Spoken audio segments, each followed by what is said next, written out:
అందరికీ నమస్కారం. నా పేరు రమేష్. జూనియర్ ఎన్టీఆర్ గారు చెప్పినటువంటి రాఖీ మూవీలో నుండి కోర్టు సీన్ ఒకసారి నేను చెప్తాను. ఏ విధంగా వచ్చిందని చెప్పండి. సార్ నేను చెప్తాను సార్. సార్ నమస్కారం సార్. సార్ మొత్తం 49 మర్డర్లు సార్ నేనే చేశాను సార్. పూర్తి స్పృహతో, పూర్తి ఆరోగ్యంతో, అన్ని తెలిసి పకడ్బందీగా ప్లాన్ చేసి నేనే చంపాను సార్. నేనే చేశాను సార్. సార్ మీరు దానికి ఏ శిక్ష విధించిన అంగీకారమే సార్.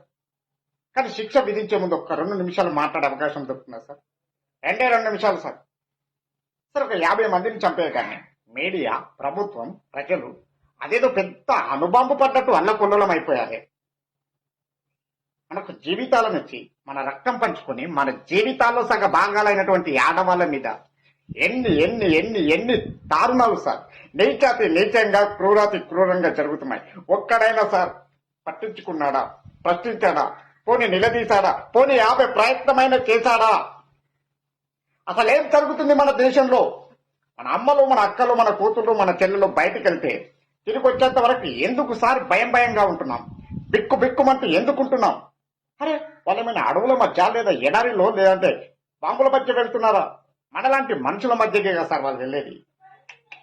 ఆడది బయటకు వస్తే చాలు సార్, సందుల్లోను, రోడ్డులోను, బస్టాపుల్లోను, బస్సుల్లోను ఎక్కడ పడితే అక్కడ సార్ కామంతో చూస్తున్న కొన్ని వేల కళ్ళ మధ్యలో నడవాలి సార్ మన స్త్రీ. ఎప్పుడు ఎక్కడ ఎత్తుకెళ్ళి ఏం చేస్తారనే భయం సార్ మనకి. అరే స్త్రీ అంటే సెక్సేనా? ఏంటి సార్ ఈ పరిస్థితి? పుణ్యభూమి, పేదభూమి, కర్మభూమి ఇలా ఎన్నో పేర్లున్న మన దేశానికి కర్మేంటి సార్?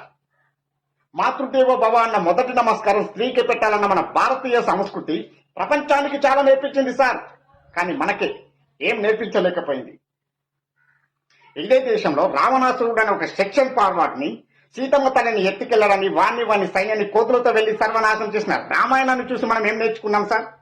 ఒక ఆడదాన్ని కొంగులాగితే 18 లక్షల మందిని పిచ్చి కుక్కల్ని చంపినట్టు చంపిన మహాభారతాన్ని చూసి మనం ఏం నేర్చుకున్నాం సార్. ఆడవాళ్ళని ఎత్తుకెళ్లడాలు, చీరలు లాగడాలు. Great country sir. Salute to my country and my culture. Salute sir. Police స్టేషన్లు, కమిషనరేట్లు, సెక్యూరిటీలు, సెక్రటేరియాలు, ఎక్సెట్రాలు ఇలా ఇవన్నీ మనం సవ్యంగా నాగరికంగా బతకడం కోసం కొన్ని వేల కోట్ల ప్రజల సొమ్ముతో మన కోసం మనం నడుపుకుంటున్న ప్రపంచంలోనే అతిపెద్దదైన డెమోక్రటిక్ సిస్టమ్ లో ఆడడానికి సేఫ్టీ లేదు సార్. మారాలి సార్. ఇదంతా మారాలి సార్. సార్ మార్పునే ఏదో ఆకాశంతో ఊడిపోదు సార్. మనలో రావాలి సార్. మనందరిలో రావాలి సార్. సార్ శిక్షలు వేయడం కాదు సార్, మా అందరి చేత పెద్దబాల శిక్షలు చదివించండి సార్. అమ్మతత్వాన్ని నేర్పండి సార్. ఆడవాళ్ళ గురించి చదివించండి సార్. అమ్మతత్వాన్ని నేర్పండి సార్. నా ఈ యాదవిక అనాగరిక సమాజాన్ని తీసుకెళ్లి మళ్ళీ బడిలో వేయండి సార్. Thank you sir.